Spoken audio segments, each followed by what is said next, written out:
meeting. So I'm happy to be chairing the first panel for this inaugural ESSAIR conference, which is entitled Indian Foreign Policy Conceptual Insights. A lot of diversity. I mean, interestingly, a lot of continuity and change in themes, conceptual themes for the study of Indian foreign policy. Some are as old as the study of Indian foreign policy.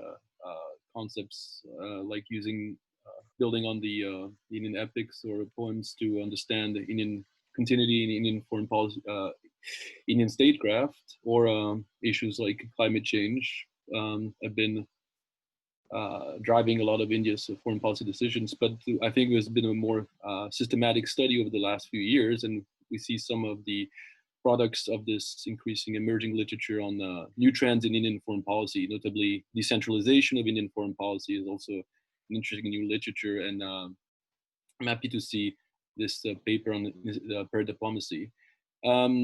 So I'll first present the different authors, and then I'll ask them to present in the order that's in the program. So I'll start with the first paper on paradiplomacy. So I'm happy to first present the first four authors of the first paper on paradiplomacy, whom I know well because they're all former students of Leiden University, and especially I think all of them actually met and at the Master in International Relations and Diplomacy. So I'm happy to see them, all of them here, presenting this collective endeavor, this collective paper. So Aayushi, Liana, Shah, Nomita, Prithviraj, Vedant, Mehra, and Vishwesh, Sundar. So I'm guessing not all four of you will present, or if you organized a presentation, but as long as you stay within the 10-15 minutes. So that's, and the bios are available online if you want to check everybody's longer bios.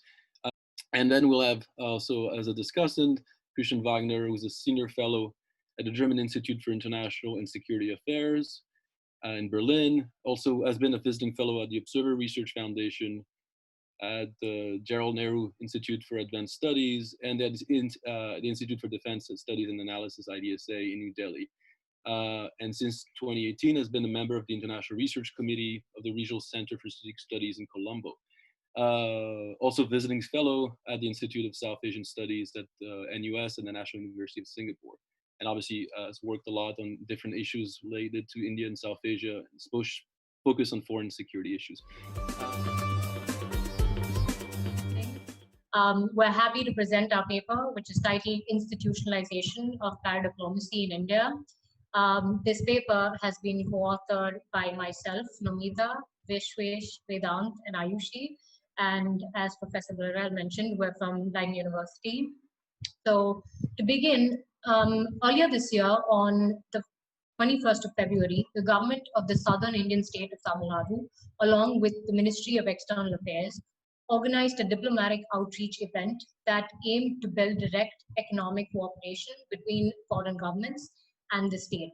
This incident is an example of paradiplomacy or foreign policy activities adopted by subnational entities that are done in parallel to their national governments.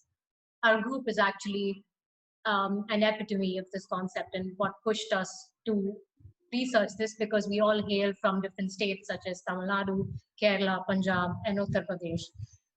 So the term paradiplomacy is a relatively recent term in the lexicon of IR. Professor André Lecour divides paradiplomacy across its three layers, that is economic, cultural or social, and political dimensions. We use this framework for our research. In this paper, we analyze the process of institutionalization of paradiplomacy in India, whether done consciously or not, across its three layers. And now my co-author Vishwesh will explain the three layers. Yeah, and also just to clarify before we move on, when we mention states in our presentation, we mean Indian provinces. So going on to continuing with the presentation. So the first layer, or economic paradiplomacy, is defined as the direct cooperation of subnational governments with foreign governments and other intergovernmental financial institutions with the aim of furthering trade and investment and economic development of the region. The process of furthering economic paradiplomacy in India is still in its nascency. There is institutions such as the States Division or the annual investment summits organized by the states have been established only in the last decade. But still, the central government has been the most generous in relinquishing its absolute monopoly on foreign economic relations in comparison to, let's say, security or strategic issues.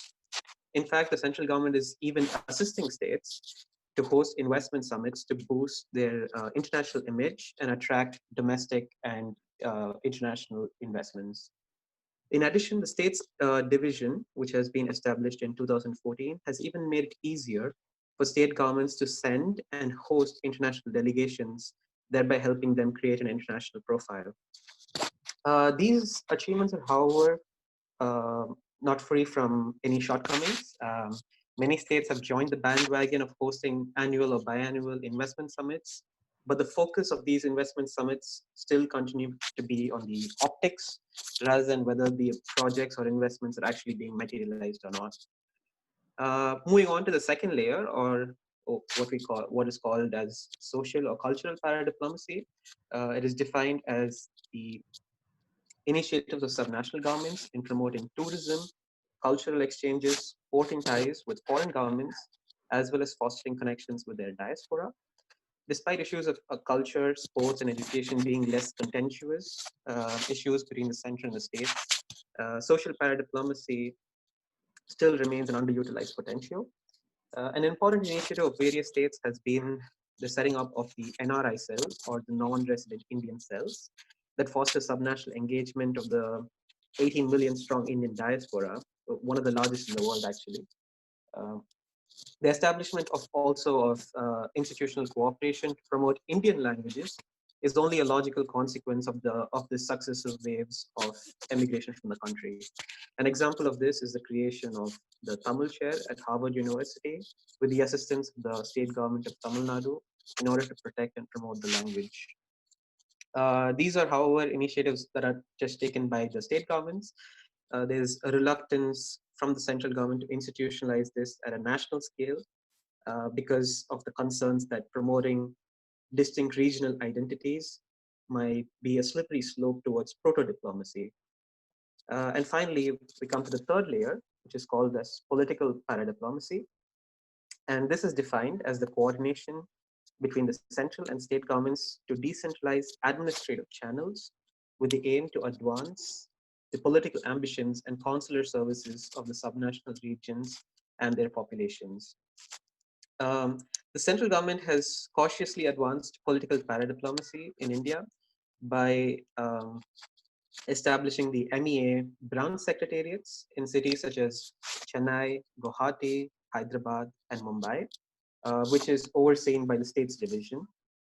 Furthermore, Indian ambassadors posted abroad are also expected to familiarize themselves with two states of their choice in order to further economic cooperation and also serve as channels for communication between the foreign governments and the their respective state governments. Yeah. So, but despite these efforts taken to institutionalize political paradiplomacy, it still remains provisional in nature and a consequence of political bargaining between the states and center. Yeah.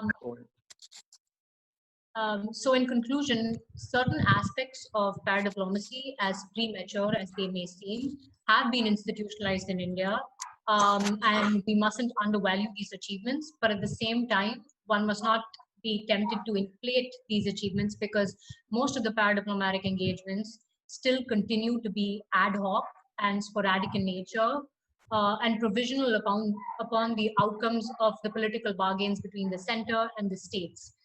The three main obstacles that can be inferred for the institutionalization process are paradiplomacy in India is still a very reactionary process and not proactively done, like in many Western countries. This leads us to the second point that due to the absence of a clearly drafted paradiplomatic structure, there are confusions and overlaps in jurisdiction of foreign policy between the states and the center. And lastly, many of these institutions also face constraints with respect to staff, budgeting, and a clearly defined agenda. And that's our presentation. Thank you. Thank you. Thank you both, well, all four of you, for a very interesting paper and for the very succinct presentation. Thank you very much, Nicolas. Also, first, let me congratulate this wonderful initiative, and I'm very happy that it materializes and I could participate in it. The task as a discussant is relatively easy because the two papers that you've heard are very good papers, good reading, very solid. So it's always difficult for a discussant to find some points to nag on the authors and try to make it a little bit more productive. Let me first address the paper on the paradiplomacy. Okay, if it's okay, I would address you as the collective. Okay, because you are four people and it always takes a lot of time. So first, thank you for the wonderful presentation. When I read, I somehow feel uncomfortable, and I was all the time thinking, I like the paper, but somehow there's something which, what is the problem?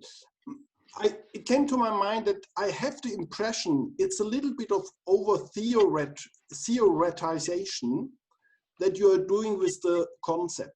Okay, in the sense, many I understand, and you have defined all your concepts. So even this I could not use against you. So in that sense, you were perfect. But I wonder in how far, let's say, the concept really makes sense to describe things which have happened for quite some time, or not to look at it on areas which are specifically new. And the new thing would be the opening up of, for instance, the state capitals in the MEA branches in state capitals, as you mentioned. So in that sense, I think it's fine. Otherwise, when you look at these things about export fairs, it's business promotion, okay? Which has already been there. So the question is really, does it really make sense to put this under label of paradiplomacy? Do you really get the new content that you want to look at? I was also wondering, an interesting question which I'm not sure whether you answered it. Why did the Indian state do this kind of paradiplomacy? What was the reason?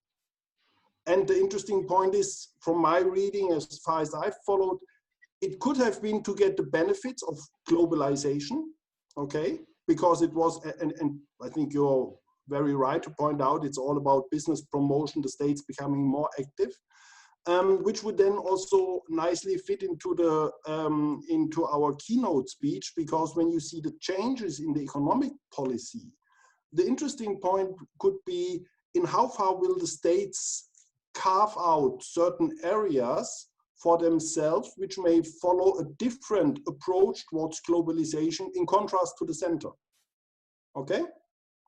Another interesting aspect you mentioned, I found it one of the most fascinating things, because we had similar debates here in Germany where states also do a lot of foreign policy issues. When the Tamil Nadu state government opened up put up the chair in Harvard for Tamil studies, it raises, for me, it's an interesting constitutional question at the end of the day. Who has to say in cultural policies? And there's one institution I missed in the paper, and I just looked at it, whether you mentioned it. It's the Indian Council of Cultural Relations, okay? So in that sense, so these are not points, I mean, you have not mentioned it, it's not a critique, just some additional points where you can somehow fine tune on the paper, or which may give you some ideas for a follow-up. For instance, a follow-up could also be, if you have a more nationalistic government, okay, which puts the focus on unity, how do you bring the compromise between the unity in a specific form of nationalist idea where the government has its legitimate mandate? How do you make the bargain with ideas of regional identity, which are very different, or which can be very different from this kind of national cultural unity. So I think it would be nice in the paragraph you have on the cultural relation, maybe you can address some of these points. Okay. So in that sense, just let me look at my notes. Yes, you could also, an interesting area where I observed your this paradiplomacy is also in the field of think tanks. Okay. You may have noticed that, for instance, Observer Research Foundation is handling to a great extent the Raisina dialogue. Okay. So there are some interesting areas where you could, which you can bring in as additional features. And then I would say the concept of paradiplomacy would make sense if you restrict it for state institutions. This is why I would prefer to leave out all these business kind of activities. Okay, because the business sector, they do their own, they have their own problems, but try to focus more on, let's say, the state and state agencies, state capitals, or government funded, or the outsourcing of specific functions that the government wants to fulfill to present its image or its international standing. Okay, so, but as I said, it's a wonderful paper, so I'm very thankful to you. I hope to read the final version, so just take my comments to make a further refinement. Thank you, Christian, for the excellent comments, and very constructive, I think, to improve and augment some of the papers. There's a few questions I see here in the chat, so I'll start with these, and then I'll open up to, I think I see a few hands virtually raised. So one is, there's two first for the Paradiplomacy chapter. I think you might already have read them, but I'll read them for everybody. So one is from Ameya Pratap Singh. Is Paradiplomacy an amplifier for a thin Indian diplomatic corps to augment its influence by bringing states on board with the central government's objectives? Or does the decentralization of power and potentially of decision-making also affect the substantive nature of the objective being pursued? And that's a really good question about tension. Is decentralization something managed or with the center, or is it actually a tension between the center and the states? I find. A more historical question. So the collective, to follow the Christian expression, so you guys traced paradiplomacy to the economic liberalization of the 1990s, but to what extent does the root of paradiplomacy can be also traced to pre-colonial Indian regional states and princely states under colonial rule, meaning that the political structures might have survived colonial and post-colonial decentralization and nationalization and are just being reactivated today? I can possibly take the second one first, and then my teammates can take the first question. With regard to pre-colonial foreign relations, I think pre-colonial foreign relations has been an important factor for political paradiplomacy, especially as we mentioned also in the paper. And now what we see is basically a rejuvenation of these political paradiplomatic aspirations. So in our paper, for instance, we say how the rise of coalition politics in India since the 1990s have basically just rejuvenated the interests of states to influence the foreign relations with countries that were part of their erstwhile spheres of influence. So, for instance, Tamil Nadu has been more active in, let's say, yeah, of course, with respect to Sri Lanka, of course, it's been a major actor in influencing India's foreign relations, but also to a certain extent with Southeast Asia as well, because the Chola empires of Tamil Nadu stretched across these countries as well. So definitely pre-colonial foreign relations is a very key factor for paradiplomacy, and what we're basically seeing now is a rejuvenation of these spheres of influence. Does that answer the question? I hope. I think at least it can start a discussion that can follow on. This is about the purpose of this conference, is the networking and also this creating constructive dialogues. Maybe I think Vedant, you want, or Nomita? I would just like to add another example to this question. Another is obviously Bengal, West Bengal and Bangladesh. The West Bengal government, as you know, they played a very important role in, rather you can say, coordinating or not coordinating with the central government with the Tista agreement and some other border issues. So I think that's another issue where you see another example where you see regional governments trying to influence foreign policy of the central government when it comes to their regional or like historically connected regions. You have a follow-up, Christian? I think. Yes. Yeah. Let me just come in on these two examples, because I was also a little bit struggling with the two examples. Because I wonder, or is it paradiplomacy or is it coalition politics? Okay.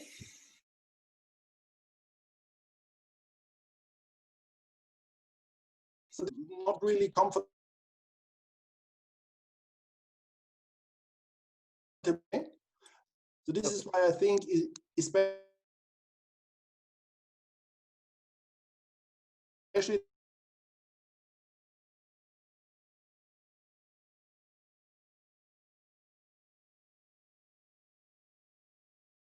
the Sri Lankan.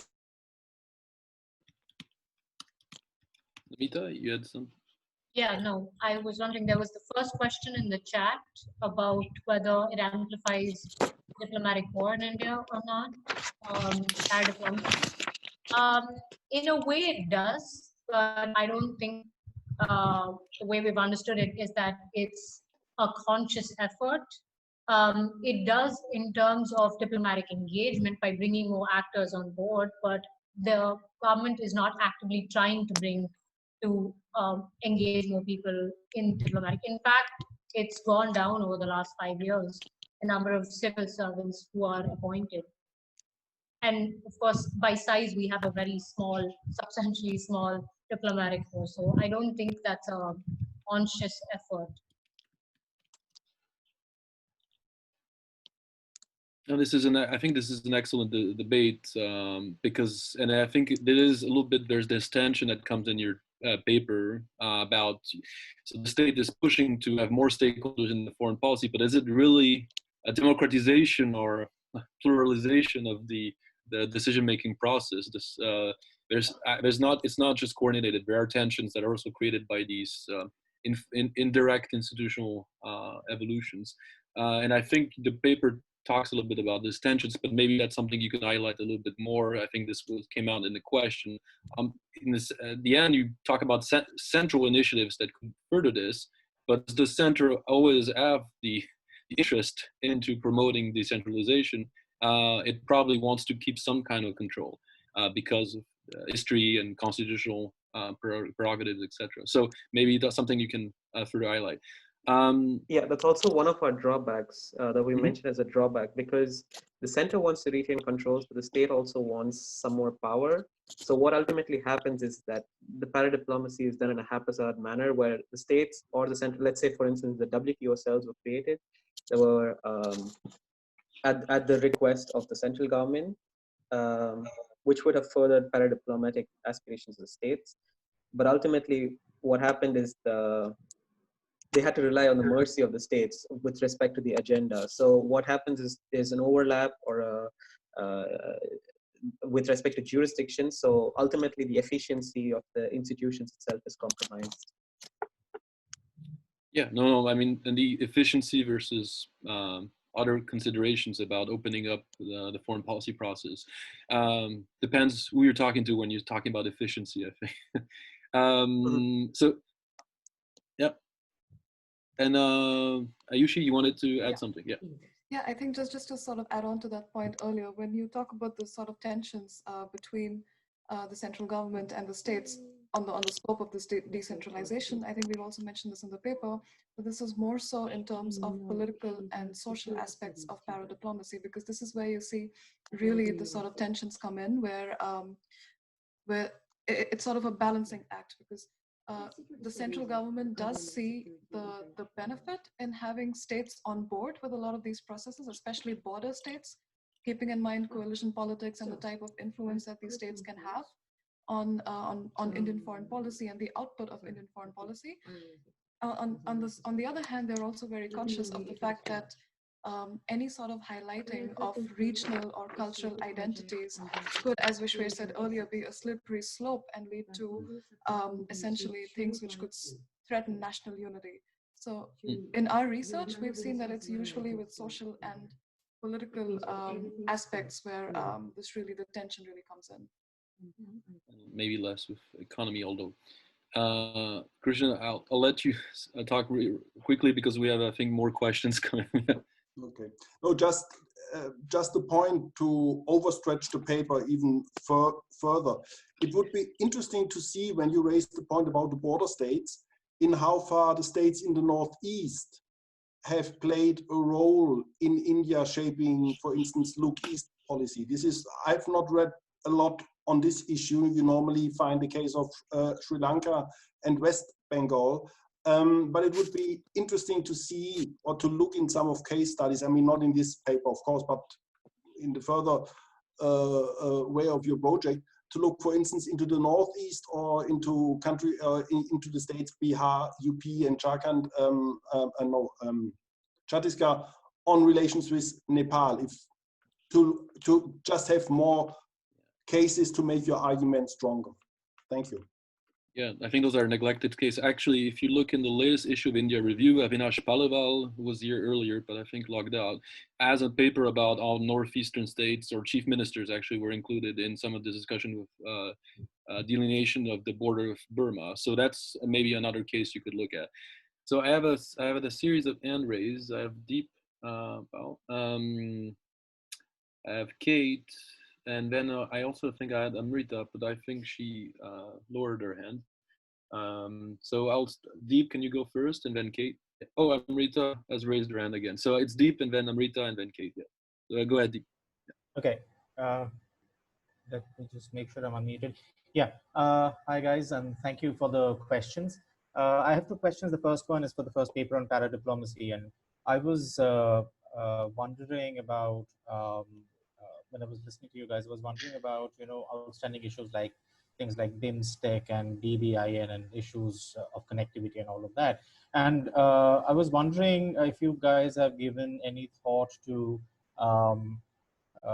the use of paradiplomacy, whether economic, social, political, or possibly an amalgamation of all three of them, in a way countering the one of India's key concerns currently, right? The Belt and Road Initiative making its way through South Asia and India's neighborhood. If you guys have thought of that as something that paradiplomacy could possibly look at. Thank you, Deep. Amrita, you raised your hand and you were second on my list earlier, so go ahead. Yeah. Okay. And then Kate. Yeah. Thank you. So I found both papers really very interesting. Thank you so much to all the paper givers, and also Christian's stimulating comments. So I have one sort of I have a question for the first paper, and here I was wondering. I think sort of a lot of us in our comments are getting at a similar point, and mine is in that vein too. So I'll frame it a little differently, and I would say, where does the space for paradiplomacy come from, right? And so what are the mechanisms whereby these different actors are able to exercise it? And some of this one could also imagine coming from the international opportunities, right? Like, so mayors and cities and that kind of diplomacy comes into play. And then relating to the point that was made about coalition politics, right? I mean, do you see a variation across states? So is this really institutionalization, or is it that the center creates these opportunities depending on some other variable, which could be party, but it could be something else, right? So it's just that you guys have such an interesting set of data, and the fact, and even the way you described your how you got into the topic, right? The fact that you come from these different states. It would be just really nice to see a systematization of the mechanisms whereby paradiplomacy is being created, the space, and then why is there a variation, and then why the variation? And then in general sort of response, to Robert, but it's actually also a question to Christian. And that's about, why is it? For Christian, it comes from, my question comes because in Germany, we see a real attempt by our foreign minister to securitize climate change, right? So let's talk about climate change in the UNSC, for example. So and then Christian gave us some good reasons why we might not want to have it. We might not want to have climate change securitized. So what is there, do Robert or Christian have any thoughts on what underpins this assumption that somehow, the normative assumption, that somehow securitization will be useful for climate change mitigation? Thanks. Thank you, Amrita. And Kate, and then we can open back up for panelists too. I'm just trying to unmute myself again. Okay. Great. So again, echo Amrita, I think both really interesting papers. I just sort of had one question for each. So question for who I'm calling you the quad, Aayushi, Nomita, Vedant, and Vishwesh on paradiplomacy. You speak quite a bit about norms and rules in your paper, but if I understand it correctly, you're talking about the norms and rules of the conduct of various which diversify inputs into foreign policy making. But I'm wondering, what about ideas? So what are the more substantive contributions to the ways in which that centralized thinking about foreign policy changes, or does it not change? So are there any actual contributions of ideas from different locations, or is it more a kind of process of bargaining to adopt, where the center adopts foreign policy stances in return for political support from various quarters? And the reason I ask is I think this has really interesting implications for a kind of study of what you might call latent paradiplomacy or latent paradiplomatic ideas. And I'm drawing this idea really from a brilliant MPhil student of ours, Sarah Palangeli, who was supposed to be joining us in the conference but couldn't at the last moment. She's doing her thesis on Hindu nationalist thinking on the international in relation to the Indian Ocean. And she's saying, there's so much thinking about Hindu nationalist influences on foreign policy, but they tend to draw on these canonical texts from the 20s and 30s, but not really on the way that thinking evolves among Hindu nationalists in the intervening decades. So if there were substantive ideational inputs into a more centralized foreign policy making from different parts of India, what kind of research would that prompt us to do? Would we start thinking about regional or state level sets of ideas about the international that were latently kind of always evolving and changing, but now we need to take notice of because they're changing, a more general centralized trajectory?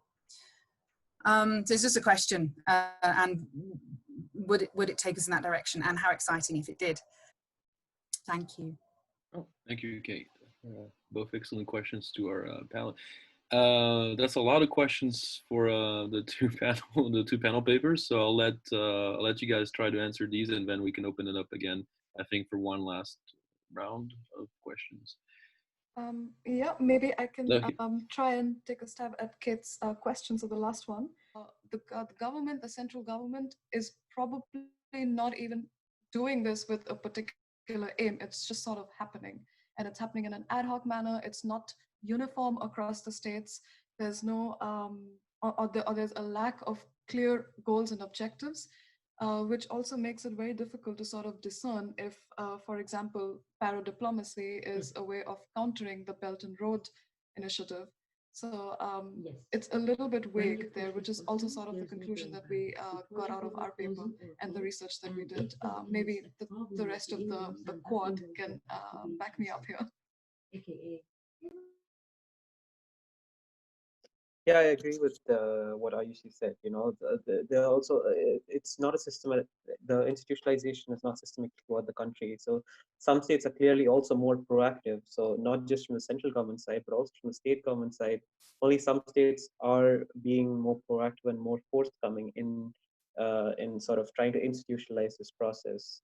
And what we did in this paper is sort of these are the paradiplomacy is happening in an ad hoc and sporadic manner, but we sort of identify the backseat, and we have to also remember the paradiplomacy in India is initial stages. So I think it's also too early to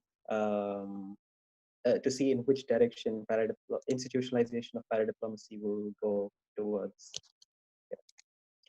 And with respect to the Northeast, there is one case of institutionalization just specifically to the Northeast, which is with respect to the establishment of border huts. So the northeastern states actually have in the Indian government and the governments of Myanmar and Bangladesh, along with the approval of the northeastern state governments, have actually allowed the establishment of these border huts within a 5-kilometer diameter in the international border to facilitate economic trade. So I think that is the first example of institutionalization of paradiplomacy that comes to my mind in the Northeast. But apart from that, it's very limited. The scope of paradiplomacy in the Northeastern states is still very limited, I feel. Vedant and Nomita, do you have anything you want to add, or?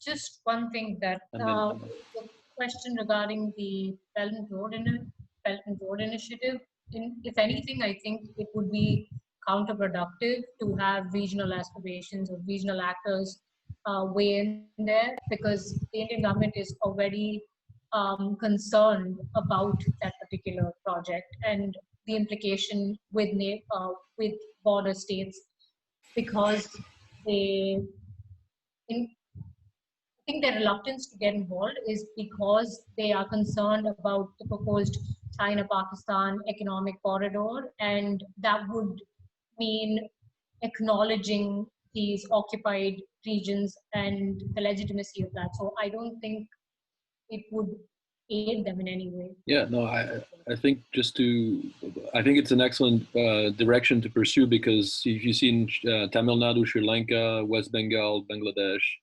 Nepal, and also border states, in all these cases, and their interests have been against maybe the national geopolitical imperative of India, trying to a little bit counter a little bit Chinese economic diplomatic influence in these states.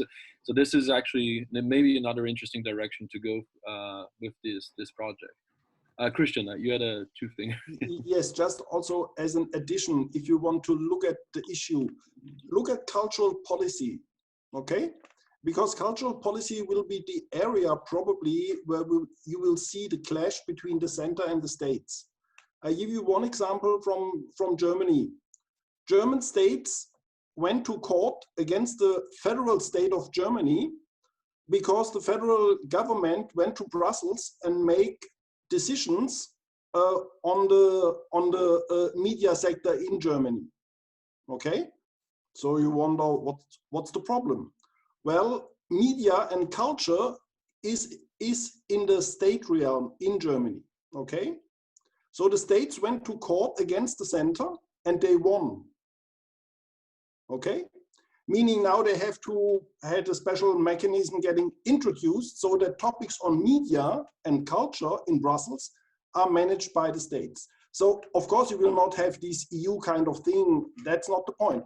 But the point is culture may be one of the areas where you will see the clash between the specific interests of the states, promoting their own culture, setting up chairs, student programs, language programs, and the center which can bring or which may end up one day in court, and this will probably then carve out a specific space for states to pursue their own kind of foreign policy or get restrictions, what is possible and what is not possible. So this is just my point. Try to look at culture. You will find probably some interesting areas and cases to look at. Thank you. Yeah, I think there's a really good parallel also in our paper, but not with respect to culture, but with respect to economy. The similar case of how I think they call the landers, the provinces in Germany, how they went to court. Similarly in India too, when India made some commitments in the WTO on issues such as agriculture, which are actually part of the state list in the Indian constitution. We also saw some states like West Bengal, Punjab, and Tamil Nadu go to the court, which ultimately resulted in the central government saying, okay, we're going to set up, or we would highly encourage states to set up WTO cells in state capitals to sort of coordinate the national and regional aspirations in multilateral fora. I think in relating to some of the comments, including Amrita, about this space, I think this is interesting because you have these three layers of issues, but also depending on the issue, depending on the international opportunities or constraint, and depending on the constitutional the division of labor, and depending on coalition politics and center-state relations, I think you have different leverages, and it pushes, I think, the states either to go, I think as Christian said, conceptually, you got to distinguish, I think, when you go the paradiplomacy way, which is basically autonomous foreign policy, circumventing the central state, and when you actually have an intra-state debate about what should be the national foreign policy direction. And I think that depends on a lot of these factors that we've been discussing today. So I think maybe that's also something to look at. Paradiplomacy might not include all these different foreign policies, activities of the different subnational entities. I think we have time maybe for one or two last questions. I see Tanya has her hand raised. Tanya, can you unmute yourself and you can ask your question to the panel. Just very brief questions for the paradiplomacy paper. Can you elaborate a bit more on the agents of paradiplomacy? Did they receive the same training like national diplomats, or where did their loyalties lie? What were their identities, and so on? Thank you. All right, I'll let you guys answer that one. Yeah. Wait, sorry, could you rephrase that question? Sorry, as an agent of paradiplomacy? You elaborate a bit more on the agents of paradiplomacy. Did they receive the same training like the national diplomats? What were their loyalties, identities? But I think the diplomatic staff is only national, so it's okay. I didn't understand. No, I think there's different set of actors. I think in your paper that you mentioned, right? But one of them is the ones that are involved in the state division, MEA reforms that are sent to the states or have to develop, coordinate with states certain initiatives. But these are, I think, trained still for the Foreign Service Institutes, and then so they are provided, still I part think, of the additional national, training. Yeah. Mm-hmm. They're still part of the national Indian Foreign Service. Yeah, and I think for paradiplomacy, the actors, then in our paper, we basically just define them as the state governments themselves. So that would be the departments and the officials within the state government. So that those would be the actors then. But that's actually another interesting point brought up by Tanya's question, is like, do the states develop themselves foreign policy expertise? So do they have themselves, because there's also an asymmetry of information issue, which is another power relationship between the center and the state, between the MEA. I think there was an earlier question from Mehra about also the good involving the states also deal with this huge issue that we know about, the thin kind of resources that the MEA has, very limited number of bureaucrats, and now the states are involved. Is it also a kind of division labor when it comes to certain economic, cultural, transnational issues? So I mean, yeah, I think that brings up also that series of questions. Yeah, I think more than the staff is still the same. It's just, I would say paradiplomacy in India is done more for administrative efficiency more than anything else. But it's not to sort of like compensate for any lack of staff, but the staff is probably the same still. Yeah, thank you for the presentators. Thank you, Christian, for the excellent comments. And thank you everybody for all your questions and participation. I think we're starting off very well with this conference, and